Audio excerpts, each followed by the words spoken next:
आज की हेडिंग का नाम लिखो क्लोजिंग एडजस्टमेंट एंट्रीज। इसमें एडजस्टमेंट वर्ड को आप ब्लॉक कर लेना, ठीक है ना। तो आज हमें एक नया कॉन्सेप्ट सीखना है। जर्नल एंट्रीज़ के अंदर हमने बहुत सारे पॉइंट्स कवर कर लिए थे, कुछ क्वेश्चंस भी कर लिए थे, राइट। तो आज हम सीख रहे हैं क्लोजिंग एडजस्टमेंट एंट्रीज। तो इसका टॉपिक का मतलब क्या है पहले वो समझा देता हूँ। क्लोजिंग वर्ड क्यों बोलते हैं इसको? क्लोजिंग वर्ड इसलिए बोलते हैं क्योंकि जैसे हमारा एक फाइनेंशियल ईयर होता है, वो कब स्टार्ट होता है? 1 अप्रैल को, और वो एंड कब होता है? 31 मार्च को, राइट। तो जब 31 मार्च वाला डे होता है, हम उस डे को क्लोजिंग बोल देते हैं, ठीक है, अकाउंट्स के अंदर। तो बहुत सारी ट्रांजैक्शंस या बहुत सारी बातें हमें 31 मार्च वाले दिन पता चलती हैं, तो हमें उन सब बातों को भी रिकॉर्ड करना पड़ता है। तो जनरली जो 31 मार्च वाले दिन हम चीज़ें रिकॉर्ड करते हैं, जो हम जर्नल एंट्रीज़ रिकॉर्ड करते हैं, उनको हमने नाम दे दिया क्लोजिंग एंट्रीज़, या उनको हम एडजस्टमेंट एंट्रीज़ भी बोलते हैं। तो ये एडजस्टमेंट एंट्रीज़ का लिंक आपका आगे चलकर, बहुत आगे चलकर लास्ट एक चैप्टर में आएगा, तब हम दोबारा से ये पढ़ेंगे।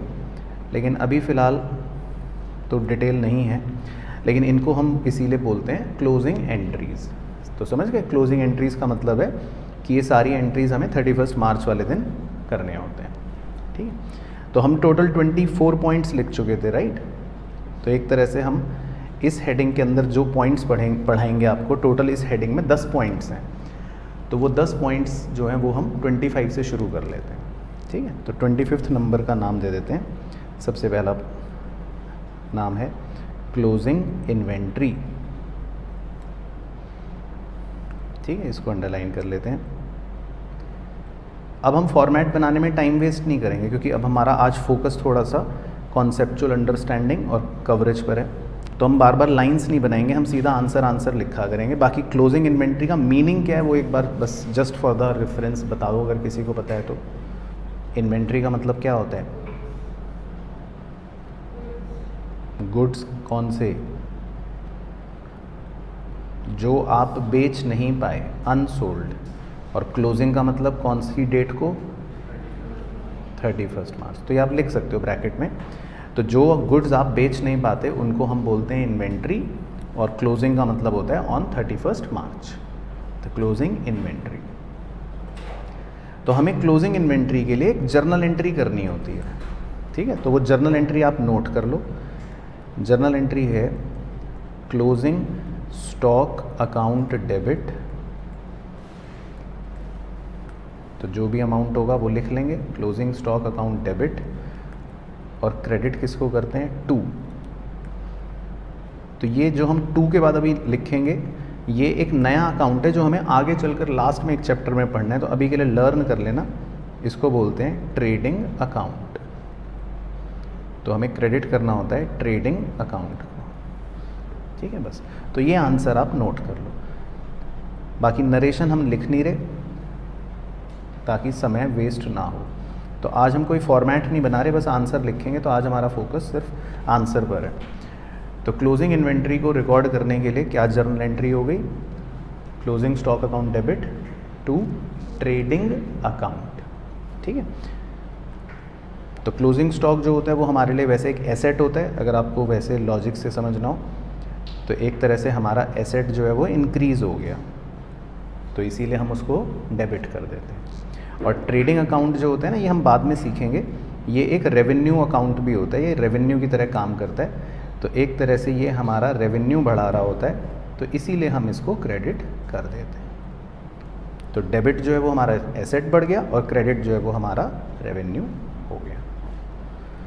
तो इसको बोलते हैं क्लोजिंग इन्वेंट्री। उसके बाद नेक्स्ट है, नेक्स्ट एडजस्टमेंट को बोलते हैं आउटस्टैंडिंग एक्सपेंसेस। Outstanding expenses. तो आउटस्टैंडिंग एक्सपेंसेस का मीनिंग बताओ।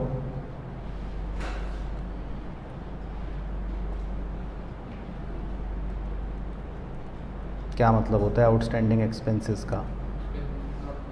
वेरी गुड, एक्सपेंसेस अनपेड, यानी कि आपने एक्सपेंस अभी तक पे नहीं करा, आपने अभी तक पैसे नहीं दिए, तो उसको बोलते हैं एक्सपेंस अनपेड। तो जैसे एग्जांपल ब्रैकेट में लिख सकते हो, बहुत सारे एग्जांपल्स हो सकते हैं, जैसे आउटस्टैंडिंग रेंट है ना, या कॉमा आउटस्टैंडिंग सैलरी, आपने अभी तक रेंट पे नहीं करा, आपने अभी तक सैलरी पे नहीं करी, एटसेट्रा। मतलब बहुत सारे एग्जांपल्स हो सकते हैं। तो इसको बोलते हैं आउटस्टैंडिंग एक्सपेंस। तो इसका आंसर लिख लो कि इसकी जर्नल एंट्री क्या करनी है। एक्सपेंस अकाउंट डेबिट, जो भी एक्सपेंस होता है उसको डेबिट कर देते हैं। तो ये तो वैसे भी रूल है आपका, एक्सपेंस होता है तो क्या होता है, डेबिट। और आउटस्टैंडिंग एक्सपेंस जो है, क्योंकि वो लाइबिलिटी है तो उसको हम क्रेडिट कर देते हैं। तो टू आउटस्टैंडिंग एक्सपेंस अकाउंट, उसको हम क्रेडिट कर देते हैं। तो एक्सपेंस को डेबिट कर देते हैं, ये तो रूल है ही, और आउटस्टैंडिंग एक्सपेंस को क्रेडिट कर देते हैं क्योंकि ये लाइबिलिटी होती है। तो ये हमारी एक लाइबिलिटी इंक्रीज हो गई।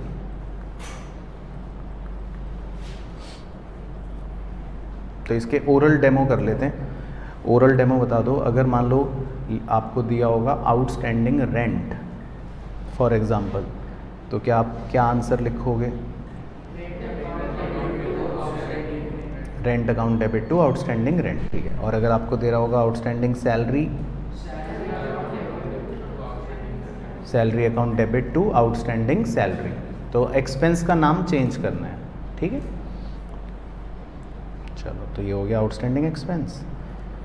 उसके बाद नेक्स्ट होता है, इसको बोलते हैं प्रीपेड एक्सपेंस, या इसको बोलते हैं अनएक्सपायर्ड एक्सपेंस। तो इसका भी पहले मीनिंग बताओ, किसको याद है जी?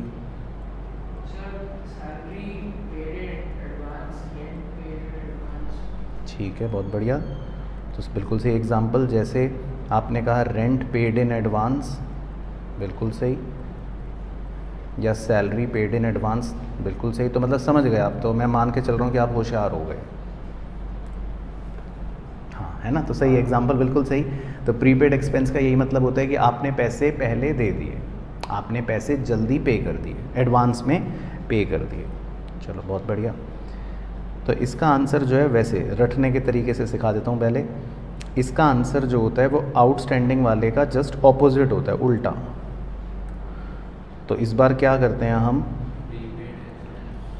प्रीपेड एक्सपेंस अकाउंट को डेबिट कर देते हैं क्योंकि ये हमारे लिए एसेट होता है। और टू एक्सपेंस अकाउंट, बिल्कुल सही। और एक्सपेंस अकाउंट को क्रेडिट कर देते हैं क्योंकि ये हमारा एक्सपेंस कम कर रहा है ना। तो यहाँ लिख देता हूँ, तो प्रीपेड एक्सपेंस हमारा एक तरह से एसेट क्रिएट हो गया, और एक्सपेंस को हम क्रेडिट कर रहे हैं क्योंकि एक तरह से हमारा एक्सपेंस कम हो जाता है।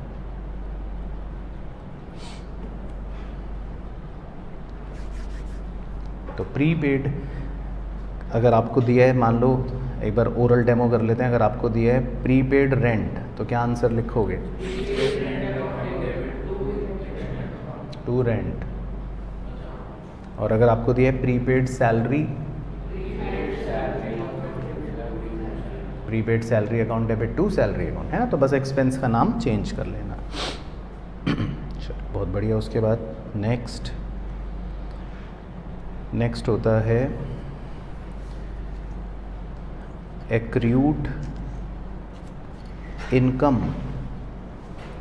एक्रूड इनकम, या इसका मतलब लिख सकते हो ब्रैकेट में, income earned but not received.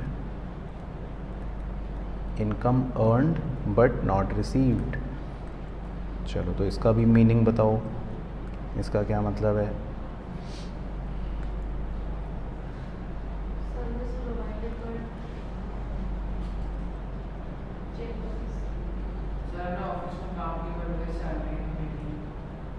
हमें ऑफिस के बदले में, मतलब हम कौन है, हम नौकर हैं, मालिक? नहीं पूछ रहा मतलब आपके एग्जांपल में आप किस मतलब क्या कह रहे हो, हम बिजनेस ओनर हैं कि हम नौकरी करने जा रहे हैं? तो बस फिर तो गलत, फिर कॉमर्स क्यों लिया हमने? हमें हमेशा क्या सोचना है, हम कौन है? मालिक। बिजनेस के हिसाब से सोचना, हम तो बिजनेस हैं। हम हमेशा कौन होते हैं? बिजनेस होते हैं। तो बिजनेस देखो सैलरी पे करेगा, बिजनेस रेंट पे करेगा। अब आप ही चले गए नौकरी करने तो फिर बिजनेस कौन करेगा? तो आप बिजनेस हो, बिजनेस के एंगल से एग्जाम्पल दो। तो दो एग्जाम्पल कोई एक्रूड इनकम का। इसका हिंदी में तो मतलब चलो ये है कि इनकम अर्न, आपने इनकम कमा ली लेकिन अभी तक आपको रिसीव नहीं हुई। हमने किसी को सामान दिया लेकिन उसने अभी तक, तो वो तो आए नहीं, तो उसको वैसे क्रेडिट सेल बोल देते हैं। तो ये एग्जाम्पल बेस्ट नहीं है।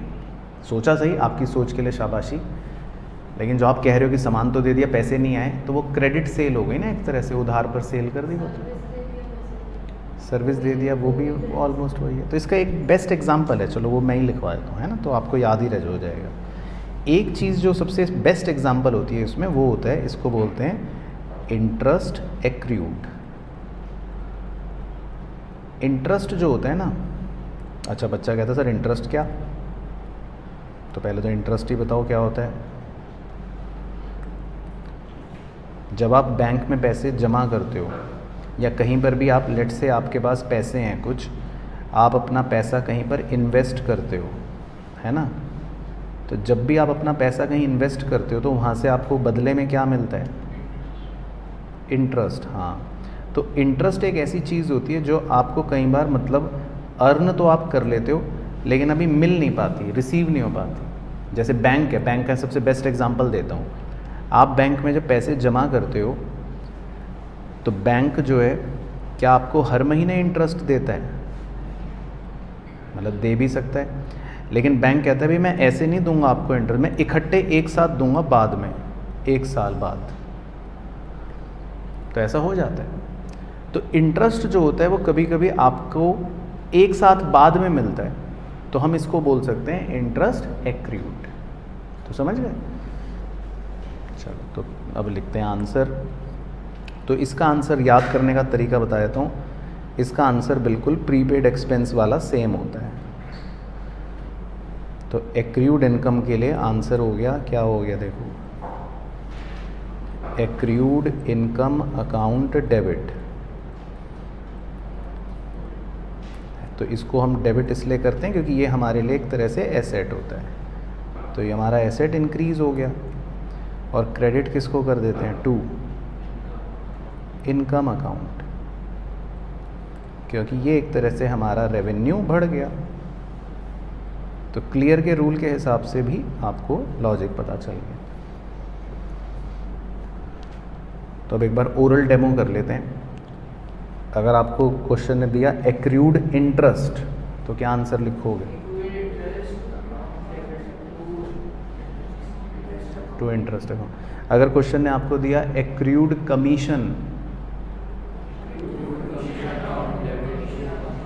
तो समझ गए, तो इनकम को रिप्लेस कर देना। तो जो भी क्वेश्चन देगा वो कर लेंगे। चलो उसके बाद नेक्स्ट का नाम है income received in advance. Income received in advance, इसको बोलते हैं, ब्रैकेट में आप लिख लो, अनअर्न्ड इनकम। हाँ, मैं तो देख रहा था कि कौन सा बच्चा अलर्ट है। क्यों 28 के बाद क्या आएगा? तो सही तो लिखा है। 27 का पहला शब्द पढ़ो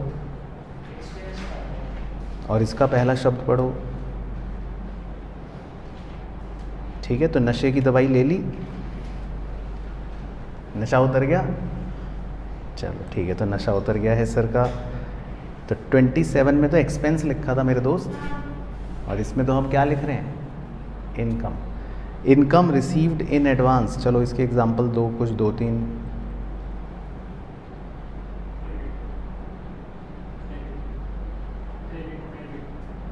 क्या क्रेडिट? कुछ भी तो पूरा बोलो ना, अभी तुमने ऐसे बाण छोड़ दिया क्रेडिट, अपने आप समझ लो, एग्जाम्पल तो पूरा दो।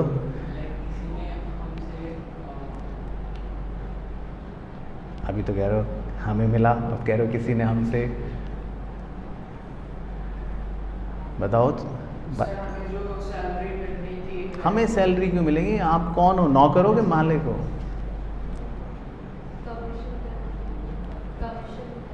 हाँ, ये एक एग्जांपल लिख सकते हैं, गुड एग्जांपल। हम ये लिख सकते हैं कि हमें जो कमीशन मिला, कमीशन रिसीव्ड इन एडवांस, हमें एडवांस में मिल गया।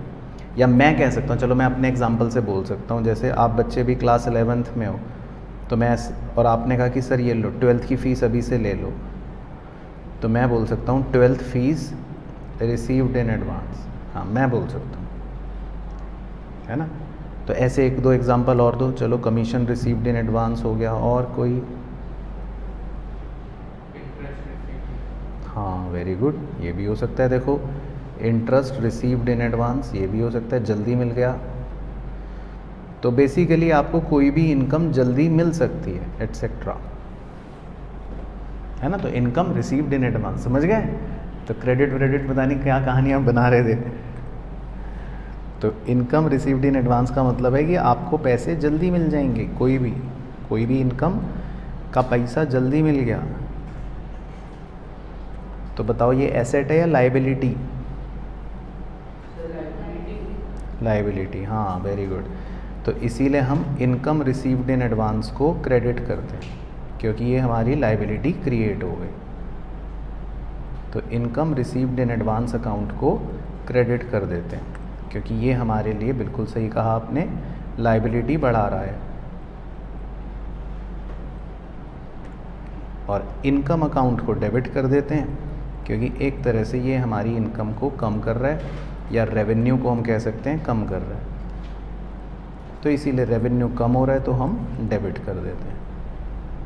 तो इसका आंसर आप लिख सकते हो, income account debit to income received in advance account. ठीक है, तो अब चलो ओरल डेमो कर लो। अगर मान लो क्वेश्चन ने दिया कमीशन रिसीव्ड इन एडवांस, तो क्या आंसर लिखोगे? Commission account debit to commission received in advance account. अगर क्वेश्चन ने मान लो दिया इंटरेस्ट रिसीव्ड इन एडवांस, तो interest account debit to interest received in advance account. ठीक है, तो इनकम के वर्ड को चेंज कर लेंगे। तो क्लियर हो गया यहाँ तक? बिल्कुल। चलो उसके बाद नेक्स्ट नंबर 30। नंबर 30 का नाम है डेप्रीसिएशन। तो सर ये क्या होता है? सुना सुना सा तो लग रहा है। तो बताओ डेप्रीसिएशन किस चिड़िया का नाम है?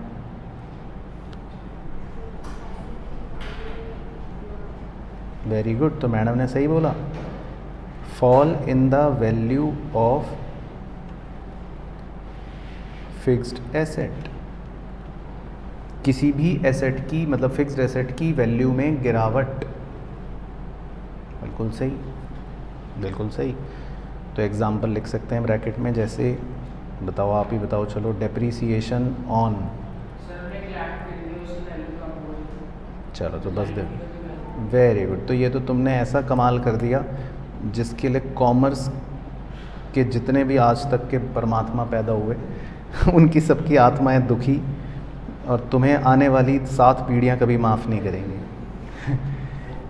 है ना। तो जब तक कॉमर्स इस धरती पर है तब तक तुम्हारे को माफ़ नहीं किया जाएगा, क्योंकि ज़मीन जो है, हाँ तो उसको बता भी तो दो, हाँ लैंड जब खरीदते हैं तो ऐसा माना जाता है कॉमर्स की दुनिया में कि उसकी वैल्यू डेप्रिशिएट नहीं होती, कम नहीं होती। तो लैंड को हम डेप्रिशिएट नहीं करते, कभी नहीं हो सकती, उतनी रहती। हाँ देखो, चौहान साहब को पता है, चौहान साहब का रोज़ का काम यही है ना।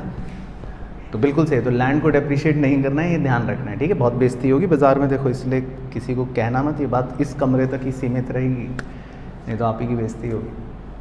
तो लैंड को नहीं, नहीं, फिक्स्ड एसेट बताओ कोई।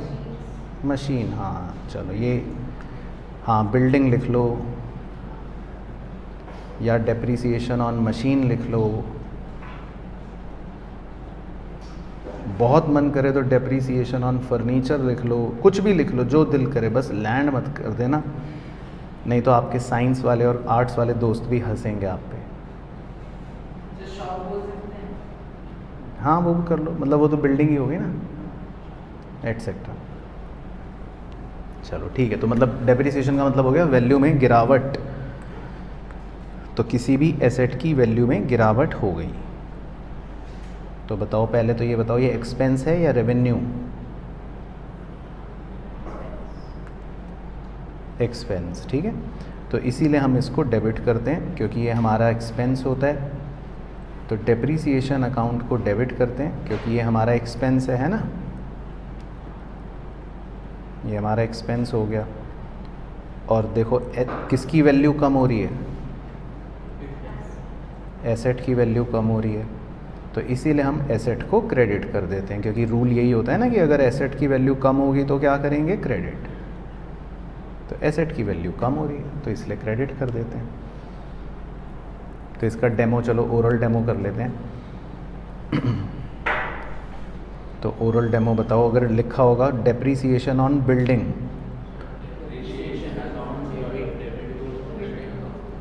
ठीक है, फिर मान लो दिया होगा depreciation on machine, debit to machine, ठीक है, बोलो क्या हुआ? अगर मान लो दिया होगा डेप्रिसिएशन ऑन फर्नीचर, हाँ तो ऊपर का तो सेम रहेगा डेप्रिसिएशन, ठीक है, बस नीचे का आपको एसेट का नाम चेंज करना है। तो क्लियर हो गया? तो ऊपर का अकाउंट का नाम सेम रहेगा डेप्रिसिएशन, और नीचे का बस आपको एसेट का नाम चेंज करना है। तो कलर कर देता हूँ। तो अगर आपको एसेट बिल्डिंग दे रखा है या मशीन दे रखा है या फर्नीचर दे रखा है तो बस उसका नाम चेंज कर देना, ठीक है चौहान साहब। उसके बाद नेक्स्ट नंबर 31, नंबर 31 का नाम है अमोर्टाइजेशन। तो ये किस चिड़िया का नाम है? अमोर्टाइजेशन, अच्छा वो तो एप्रिसिएशन होता है, डेप्रिसिएशन का ऑपोजिट तो एप्रिसिएशन होता है। में क्या कम हो गई? तो ये भी फॉल इन वैल्यू ही है, ये भी आपकी वैल्यू कम होगी, लेकिन किस चीज़ की? इनटेंजिबल एसेट की। हाँ तो ये ज़रूर लिख लेना, इसमें भी वैल्यू कम ही होगी, लेकिन किसकी? इनटेंजिबल एसेट की। हाँ और क्या, इसको भी रिकॉर्ड करेंगे, ये भी नुकसान है। जैसे मान लो एग्जांपल लिख लेते हैं, अमोर्टाइजेशन ऑफ, बताओ चलो,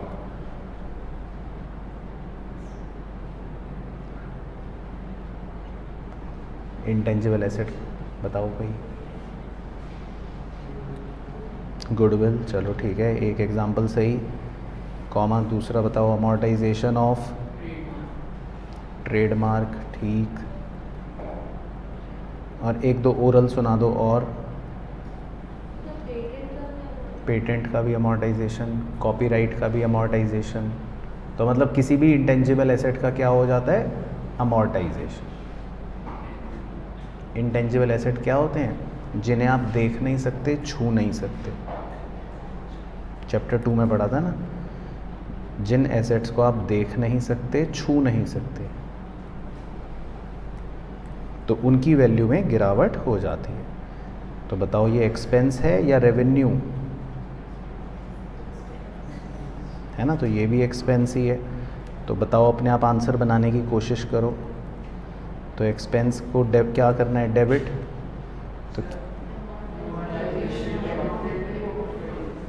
तो अमोर्टाइजेशन अकाउंट डेबिट क्योंकि एक्सपेंस हो गया, और क्रेडिट किसको कर देंगे? 2। किसकी वैल्यू कम हो गई? Intangible asset. तो जो भी इनटेंजिबल एसेट होगा उसकी वैल्यू कम हो गई तो उसको क्रेडिट कर देंगे। तो ओरल डेमो कर लेते हैं। मान लो क्वेश्चन ने दिया अमोर्टाइजेशन ऑफ गुडविल, तो क्या लिखोगे आंसर?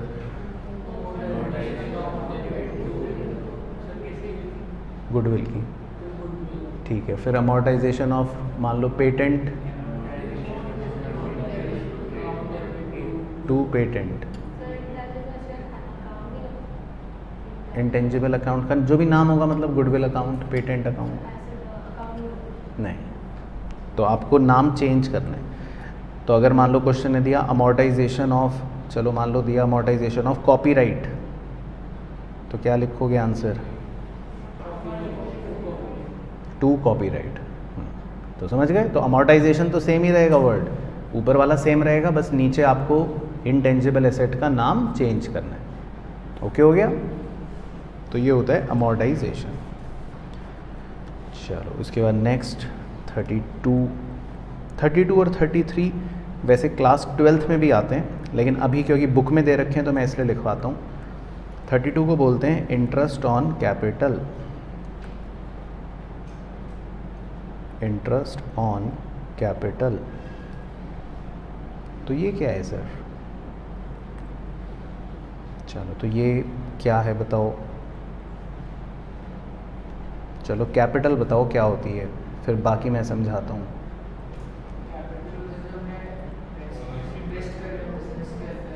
Very good. तो प्रोप्राइटर ने बिजनेस के अंदर पैसा इन्वेस्ट करा, मान लो 1 लाख रुपए, तो इसको क्या बोलते हैं हम?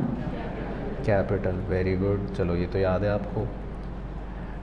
तो अब ओनर कहता है बिजनेस से कि बिजनेस तुम इसके बदले में मुझे क्या दोगे? तो बिजनेस कहता है ठीक है, मैं इस पैसे के बदले में तुम्हें क्या दूंगा? इंटरेस्ट दूंगा, राइट। तो इसलिए इसका नाम क्या पड़ गया? Interest on capital. तो ये वैसे हमें क्लास 12th में भी पढ़ना होता है, लेकिन अभी भी है तो, बट समझ गए मीनिंग? इसको बोलते हैं इंटरेस्ट ऑन कैपिटल। तो इसका आंसर लिख लो। तो बिजनेस के लिए बताओ, ये एक्सपेंस है या रेवेन्यू? बिजनेस को मिला या दिया?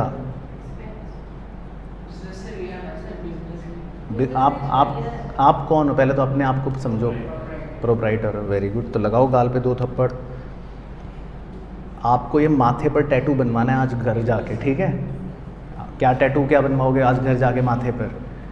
यहाँ लिखवाना हम, बीच में लिखवाना बिजनेस हैं। जब तक ब्रह्मांड में आप कॉमर्स पढ़ रहे हो, अकाउंटेंसी पढ़ रहे हो, आपको हमेशा मरते दम तक, आखिरी सांसों तक क्या बोलना है कि आप कौन हो? बिजनेस। तो आप प्रोप्राइटर नहीं हो। सारी अकाउंटिंग किसके नज़रिए से होती है? बिजनेस के। तो अब बिजनेस बन के सोचो कि ये एक्सपेंस है या रेवेन्यू? एक्सपेंस, हाँ, है ना? प्रोप्राइटर। तो आज बहुत आत्मा दुखी रही है कॉमर्स के पंडितों की। तो आपको इंटरेस्ट ऑन कैपिटल को डेबिट करना है क्योंकि ये एक्सपेंस है, याद रखो, ठीक है? तो लिख रहा हूँ, आपको हमेशा बिजनेस के नज़रिए से सोचना है। इनफैक्ट आपने एक प्रिंसिपल, जिन जिन बच्चों ने पढ़ा है उन्हें तो याद ही होना चाहिए, आपने एक प्रिंसिपल पढ़ा है, बिजनेस एंटिटी प्रिंसिपल। उस प्रिंसिपल में सिखाया जाता है कि हमेशा अकाउंटिंग किसके नज़रिए से करो? बिजनेस के। तो आपको हमेशा बिजनेस बन के सोचना है, समझ गए? कभी तुम सैलरी रिसीव कर रहे हो, है ना, नौकर बन के सोच रहे हो, कभी प्रोप्राइटर बन के सोच रहे हो, तो आपको कभी भी सिर्फ क्या बन के सोचना है? बिजनेस, है ना? तो हमेशा गलती नहीं होगी फिर कभी भी। तो इंटरेस्ट ऑन कैपिटल को कर दो डेबिट क्योंकि एक्सपेंस है, और ये प्रोप्राइटर की कैपिटल को बढ़ा देता है, तो इसीलिए हम कैपिटल अकाउंट को कर देते हैं क्रेडिट। तो प्रोप्राइटर की कैपिटल बढ़ जाती है, तो कैपिटल बढ़ने से क्या कर देते हैं? उसको क्रेडिट। तो इसको बोलते हैं इंटरेस्ट ऑन कैपिटल।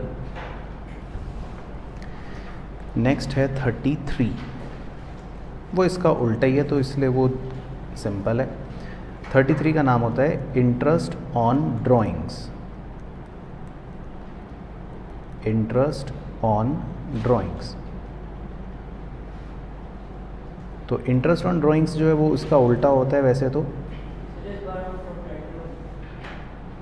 इस बार हम क्या है, ये देखो बस आज पक्का होमवर्क करके में क्या करना है, आज सिर्फ आपका एक ही होमवर्क है। आज आपको सीधा यहाँ से टैटू आर्टिस्ट की दुकान पे जाना है और उससे क्या बोलना है,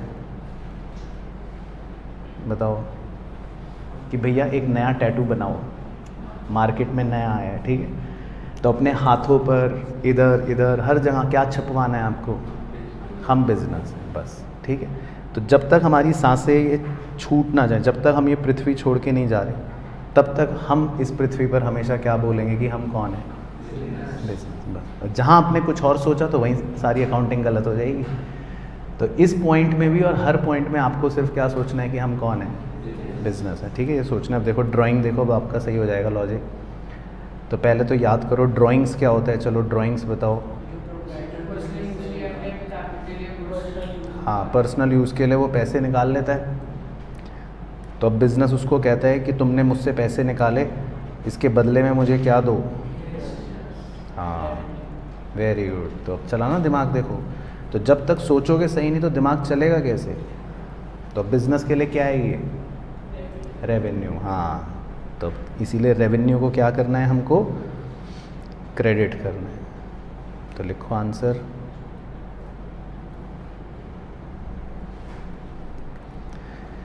तो कैपिटल को कर दो डेबिट, क्योंकि इससे कैपिटल जो है प्रोप्राइटर की कम हो जाएगी। और 2 इंटरेस्ट ऑन ड्राइंग्स को कर दो क्रेडिट, क्योंकि ये रेवेन्यू है। ठीक है, बिल्कुल सही। तो ये लिख लो, ठीक है ना। तो कैपिटल हो जाएगी कम और ये हो गया रेवेन्यू, तो इसीलिए क्रेडिट। तो बहुत बढ़िया। तो ये होता है इंटरेस्ट ऑन ड्राइंग्स, ठीक है।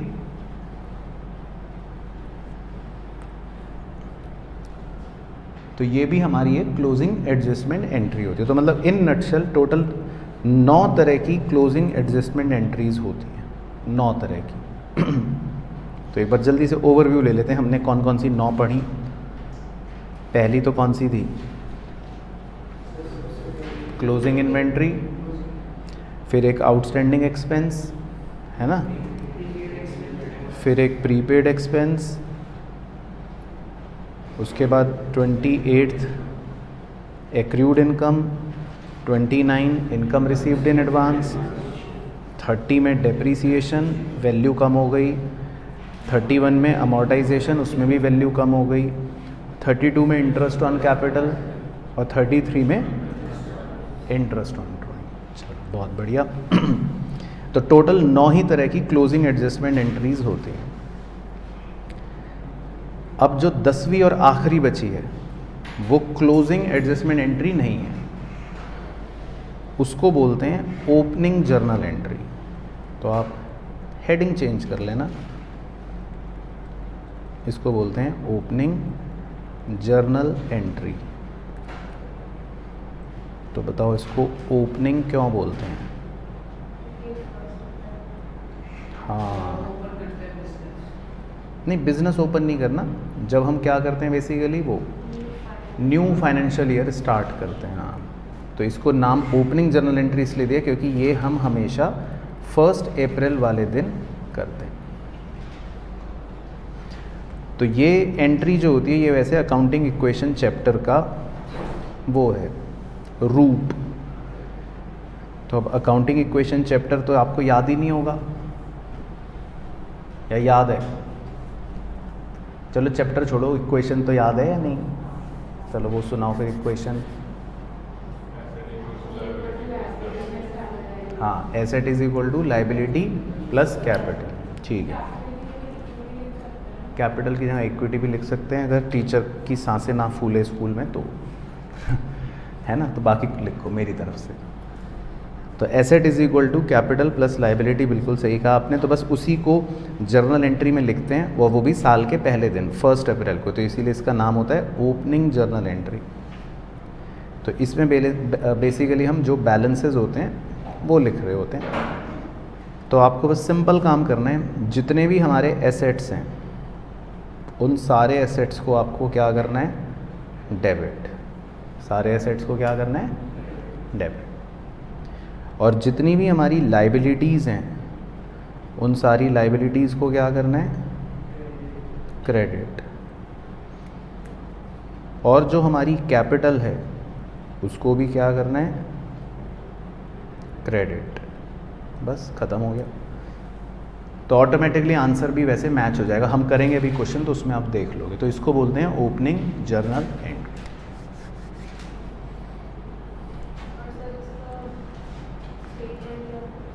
वही narration, opening journal entry recorded. अच्छा, इसमें स्टेटमेंट नहीं होता, इसमें आपको वो ऐसे सीधा दे देता है 1 अप्रैल की डेट दे देगा और खूब सारे एसेट्स दे देगा, खूब सारी लाइबिलिटीज़ दे देगा। तो अभी हम एक क्वेश्चन करेंगे तो उससे आप सीख जाओगे। तो इसमें कोई स्टेटमेंट होता ही नहीं है। तो इसीलिए मतलब ये पॉइंट 34 जो है बेसिकली मतलब कुछ है नहीं है सच, ऊपर ही लिख लेता हूँ चाहे। तो ये ओपनिंग जर्नल एंट्री होती है। चलो, तो आपके लिए अच्छी बात ये कि टोटल इस चैप्टर में हमारे 34 पॉइंट्स ही थे। तो मैंने आपको शुरू में पागल बनाया था जब मैंने आपको कहा था कि टोटल 49 है, सिर्फ डराने के लिए। तो इसमें टोटल हमारे 34 पॉइंट्स ही थे। ठीक है, तो आप इसको क्लोज कर सकते हो, मतलब 34 पॉइंट्स के नीचे आप लाइन लगा सकते हो। तो मतलब कॉन्सेप्चुअली हमको बस ये 34 पॉइंट्स ही पढ़ने होते हैं। चलो, तो पहले मैं आपको क्वेश्चन करवाता हूँ। आज जो हमने सीखा वो क्वेश्चन करेंगे हम। बताओ कौन सा क्वेश्चन करेंगे? पहले हम करेंगे क्वेश्चन नंबर 12। ठीक है, तो यहीं से देख के सॉल्व कर लेते हैं। चलो ठीक है, तो देखो इसमें लिखा है following balances existed in the books of Messrs Anand store as on, पढ़ो डेट पढ़ो। हाँ, तो आपको जब भी 1 अप्रैल की डेट दे रखी होगी तो वो आपको बहुत सारे एसेट्स लिख कर देगा और बहुत सारी लाइबिलिटीज़ लिख कर देगा। और फिर वो कहता है pass necessary journal entry to record the above balances. तो समझ गए? तो ओपनिंग एंट्री जो होती है उसका क्वेश्चन ऐसा आता है। तो उसका क्वेश्चन की पहचान क्या है कि उसमें क्या डेट होगी, 1 अप्रैल। तो ये ओपनिंग एंट्री की पहचान होती है। चलो, तो कर लेते हैं साथ साथ। तो एक छोटा सा फॉर्मेट बना लो आप 8 लाइन का। याद है फॉर्मेट या भूल गए?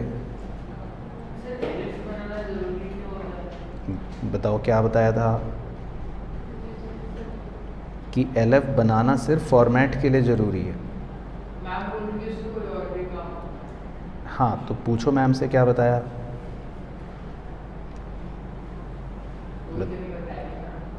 तो फिर मैं क्यों बताऊं? क्योंकि उसका जब कुछ काम ही नहीं है। तो लेजर फोलियो कॉलम का वैसे आपके लिए कोई काम नहीं है, वैसे तो काम है लेकिन आपके लिए क्वेश्चनों में कोई काम नहीं है ना। तो इसलिए बस फॉर्मेलिटी पूरी करो और बस काम ख़त्म। बाकी फिर पूछ के आना टीचर से, ठीक है? बोला टीचर ने वैल्यू लिखने को? अच्छा, वो तो अलग है। पापा की बैलेंस शीट तो प्रैक्टिकल चीज़ हो गई ना। आपके लिए क्वेश्चन करते समय LF का कोई काम नहीं। हाँ, जब लेजर पढ़ोगे तब भी कुछ काम, वैसे काम नहीं। तो मतलब आपके लिए काम की चीज़ नहीं है 11th क्लास में। वैसे तो काम की है ही है लेकिन आपके लिए काम की नहीं है।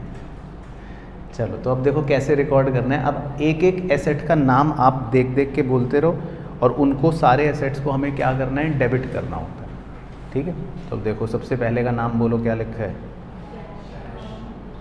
कैश। तो लिखते भी रहो, पहले डेट लिख लो 1 अप्रैल। तो ऐसे लिख लो कैश अकाउंट डेबिट 60,000। फिर अगले का नाम बताओ। Bank account debit 40,000। अगले का नाम बताओ। Stock account debit 1,50,000। फिर अगले का नाम बताओ। Furniture account debit 43,000। उसके बाद अगले का नाम बताओ। डेटर्स के अंदर ब्रैकेट में 3 लोगों के नाम अलग अलग दे रखे हैं, एक्स, वाई और जेड। देख गया? तो एक्स डेबिट 35,000, वाई डेबिट 30 नहीं, वाई कितना है 50,000, फिर Z डेबिट 60,000। तो आपको सारे एसेट्स अलग अलग लिखने हैं और उनको सबको क्या करना है, डेबिट करना है। तो पहले इतना क्लियर हो गया।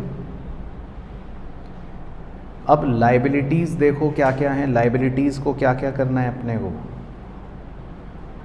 क्रेडिट। तो 2, अब बताओ लाइबिलिटी क्या है, लोन फ्रॉम विकास 60,000। ठीक है, क्रेडिट करते रहो। फिर नेक्स्ट क्या है 2, क्रेडिटर्स के ब्रैकेट में A अलग है और B अलग है ना, तो 2A 22,500 और B 2B 30,000। ठीक है, तो सारी एसेट्स डेबिट हो गए, सारी लाइबिलिटी क्रेडिट हो गई। ओके, तो जो बच्चा मैथ्स में होशियार है वो सारे डेबिट जो है उनको टोटल करो, कितना आ गया। जो मैथ्स में होशियार है और जो मैथ्स में होशियार नहीं है वो क्रेडिट वालों का टोटल करो। तो जो मैथ्स में होशियार है वो डेबिट वाले का टोटल करे, जो मैथ्स में होशियार नहीं है वो क्रेडिट वाले का टोटल करे। तो आप कौन सा कर रहे हो?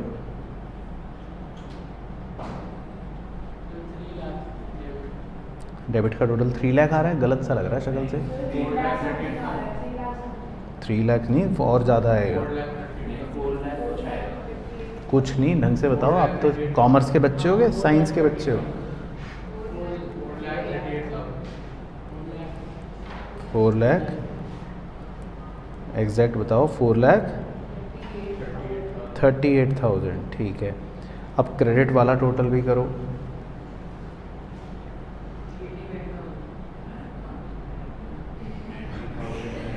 क्यों? 1,12,500। ठीक है, तो नशे तो नहीं कर रखे भाई हो आपने, एक बार देख लो। क्रेडिट का कितना आ रहा है? 1,12,500। ठीक है, तो अभी तो टैली नहीं हो रहा। तो आपको जब टैली नहीं हो रहा है तो अभी एक चीज़ क्या लिखनी होती है, कैपिटल अकाउंट।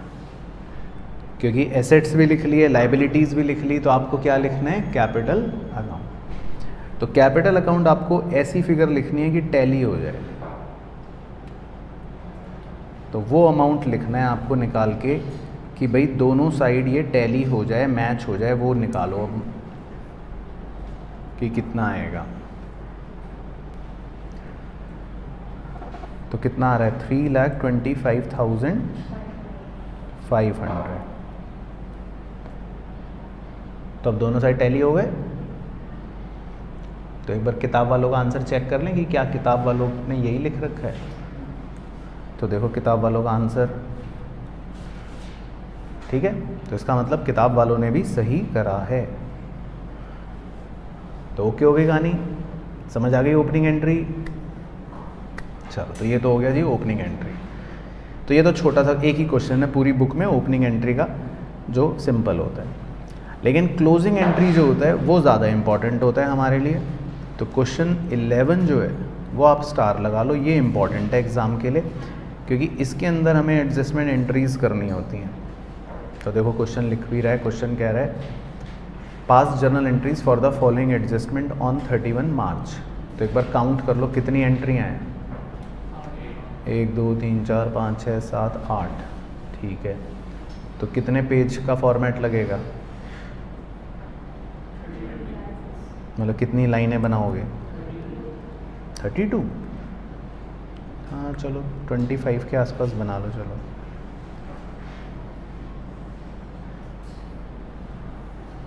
तो एक बड़ा सा फॉर्मेट बना लो, लगभग 25 लाइनों का तो बना ही लो। अच्छा अब तो हम नरेशन कर ही नहीं रहे, टाइम वेस्ट नहीं करेंगे ना। चलो फिर तो बस 18 लाइनों का ही बना लो, ठीक है। हम नरेशन नहीं कर रहे, टाइम वेस्ट नहीं कर रहे। तो सर क्या एग्ज़ाम में भी नहीं करनी नरेशन? तो बताओ एग्ज़ाम में करनी है या नहीं करनी? हाँ एग्ज़ाम में करनी है, नहीं तो टीचर कहेगी कि चलो आओ टाइम वेस्ट करवाऊँ तुम्हारा।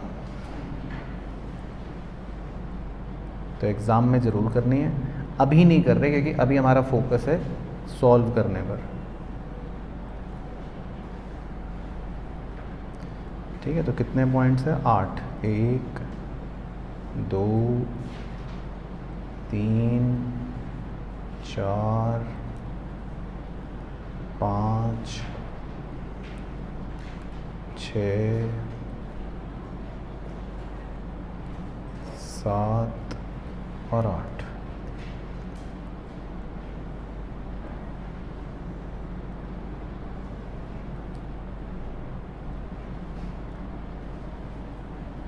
चलो ठीक है, तो 1 से शुरू करते हैं। आ जाओ, पहला पढ़ते हैं, interest due but not received. चलो तो धीरे धीरे दिमाग लगाएंगे। आज जो हमने पॉइंट्स पढ़े कोशिश करते हैं उनसे पीछे से जाके रेफ़र करते हैं।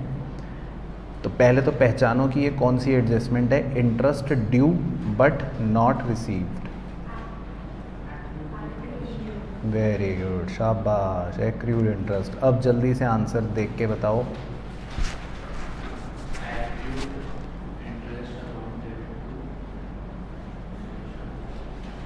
बिल्कुल सही, तो बहुत बढ़िया। तो जो बच्चा जल्दी बताएगा तो पीछे से देख के उसको शाबाशी मिलती रहेगी। एक्रूड इंटरेस्ट अकाउंट डेबिट 10,000 और क्रेडिट किसको करना है? To interest account. चलो बहुत बढ़िया,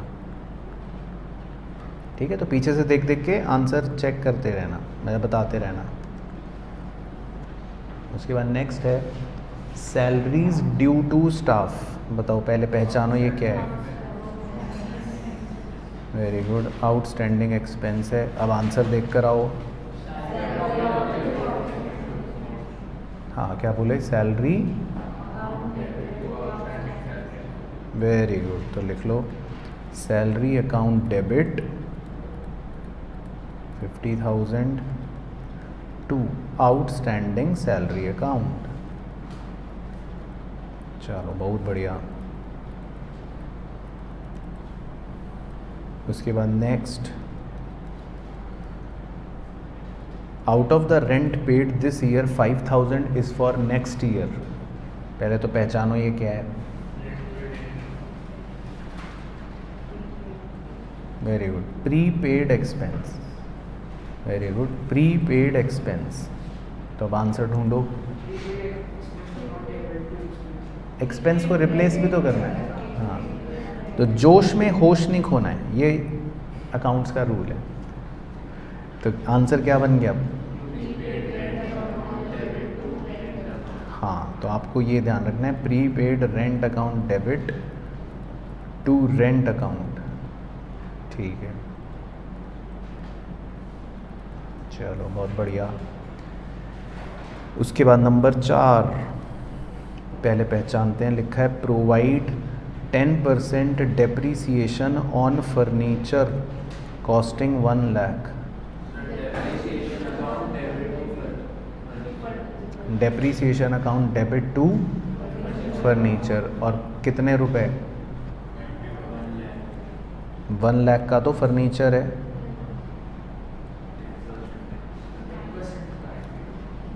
अब कितनी गिरावट आई? 10,000 की। ठीक है, तो 10,000 नहीं, हम तो डेप्रीसिएशन लिखते हैं, हम तो गिरावट लिखते हैं। तो फोर्थ का आंसर, पहले तो आंसर लिख लो। फोर्थ का आंसर हो गया depreciation account debit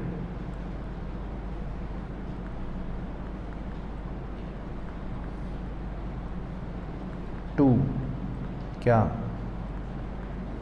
furniture account, ठीक है ना। तो ध्यान रखना है आपको गिरावट लिखनी है। तो 1 लाख का फर्नीचर है तो 10% कितना आ गया, 10,000।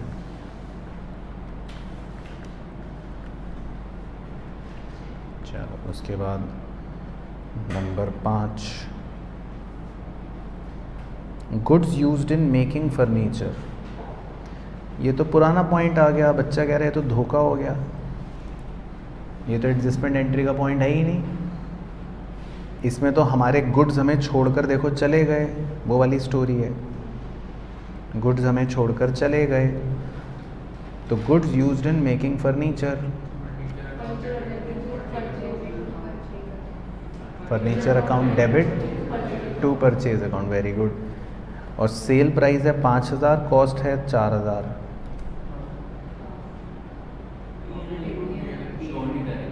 नहीं शो तो नहीं करेंगे, मैं पूछ रहा हूँ अमाउंट क्या लिखूँ। अरे गुरुदेव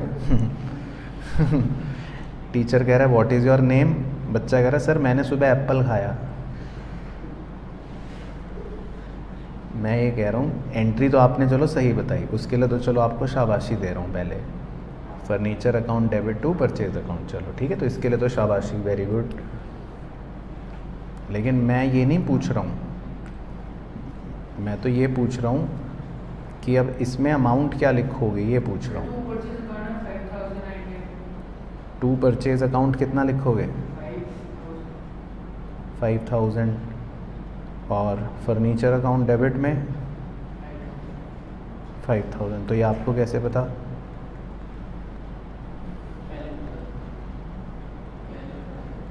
बताओ आपको कैसे पता 5,000?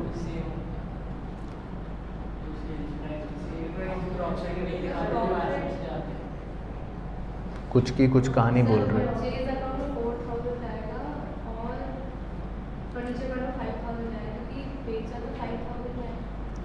नहीं बेचा नहीं, ये वैसे उसका बेचने का प्राइस है, अभी हमने बेचा नहीं है, अभी तो बस हमने गुड से फर्नीचर बनाया, तो फिर प्रॉफिट अलग से दिखाना पड़ेगा। नहीं मतलब वो तो मैं, आप बताओ अगर आप, क्योंकि पहले मैं आपके हिसाब से लिख देता हूँ, आपके हिसाब से तो यही कह रहे हो आप, फिर P&L अकाउंट। तो अगर मैं P&L लिख रहा हूँ तो इसका मतलब तो मैं ये मान रहा हूँ मैंने बेच दिया। कहाँ लिखा पर्सनल यूज़, तुम तो फुल नशे में वहाँ आज नशे का रखे है ना। पर्सनल यूज़ तो इस पूरे क्वेश्चन में कोई वर्ड दिखा दो तो 10 लाख रुपए कैश दूंगा। ढूंढो इस पूरे क्वेश्चन में ही कहीं पर्सनल यूज़ वर्ड ही नज़र आ जाए तो ही 10 लाख रुपए नगद पुरस्कार है। कहाँ है पर्सनल यूज़, तो कहीं लिखे ही नहीं, क्या कह रहे हो। इसमें तो कह रहे हैं मैंने गुड्स बनाए, मतलब गुड्स को फर्नीचर बनाने में यूज़ कर लिया, ये है। और मैं तो आपको शाबाशी भी दे रहा हूँ, मैं तो कह रहा हूँ एंट्री सही बताई है, फिर भी आपको चैन नहीं। एंट्री सही बताई है, मैं बस ये पूछ रहा हूँ कितने रुपए लिखने हैं, 5 लिखने हैं कि 4 लिखने हैं, ये है मेरा क्वेश्चन।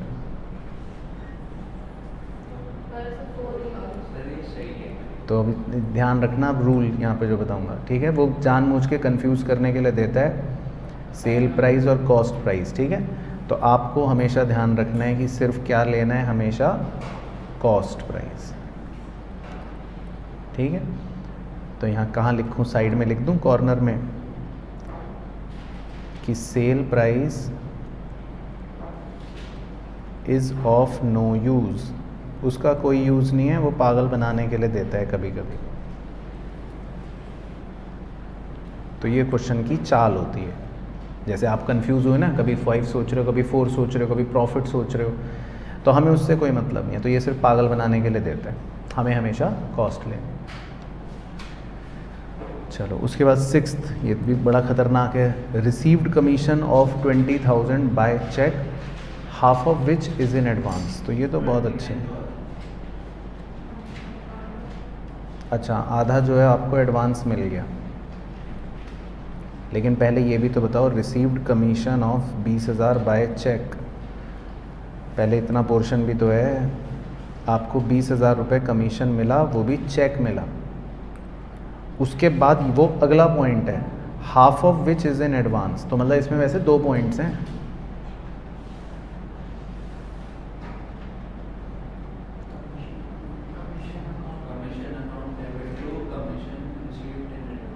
ठीक है, चलो वेरी गुड। तो आपको मैं जो शाबाशी दे रहा हूँ वो इस आधे वाले हिस्से के लिए दे रहा हूँ, जो आप जो एंट्री बोल रहे हो वो उस आधे हिस्से की सही बोल रहे हो, और वो भी कितने रुपए, 10,000 है ना।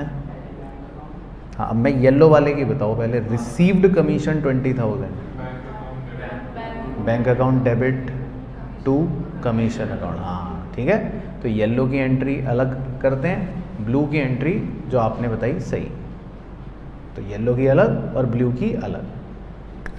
चलो ठीक है। तो 6 पॉइंट में हम 2 एंट्री कर लेते हैं, आ जाओ। तो पहली तो क्या, bank account debit to commission account, बस खाली कमीशन अकाउंट लिख लो, वो तो उतना समझ गए हम, रिसीव ही हो रहा है। तो पहले तो आपको 20,000 कमीशन चेक मिल गया, तो ये तो एक पार्ट की एंट्री हो गई, राइट। और फिर दूसरे पार्ट की, आधे पार्ट की लिखा था कि हाफ जो है इसमें से अब आधा आपको एडवांस में मिला, तो उसकी एंट्री क्या बोली थी,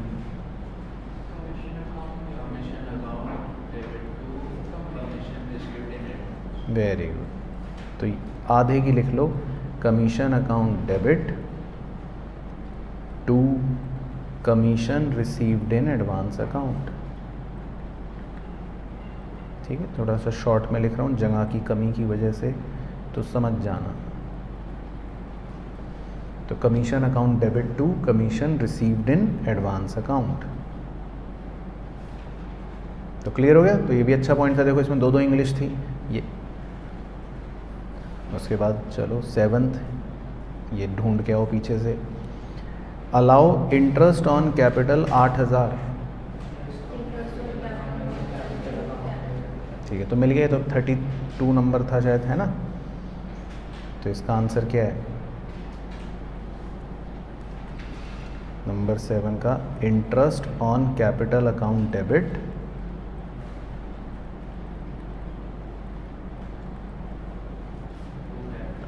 टू कैपिटल अकाउंट। ठीक है,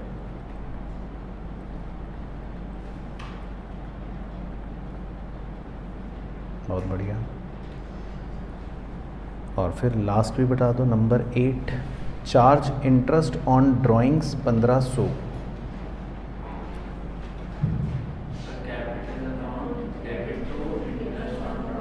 ठीक है, तो मिल गया पीछे से। तो capital account debit to interest on drawings account 1500। तो ये इधर लिख देता हूँ, तो आप अपना वहीं सही लिख लेना, capital account debit to interest on drawings account 1500। ठीक है, तो क्लियर हो गया, अच्छे से समझ आ गया। तो बस यही करना था आज का टारगेट। तो आपको क्लोजिंग एंट्री और ओपनिंग एंट्रीज दोनों क्लियर हो गई, और दोनों का एक एक क्वेश्चन हो गया। चलो ठीक है, तो बस डन, आज का काम ख़त्म, बाकी नेक्स्ट क्लास में करते हैं।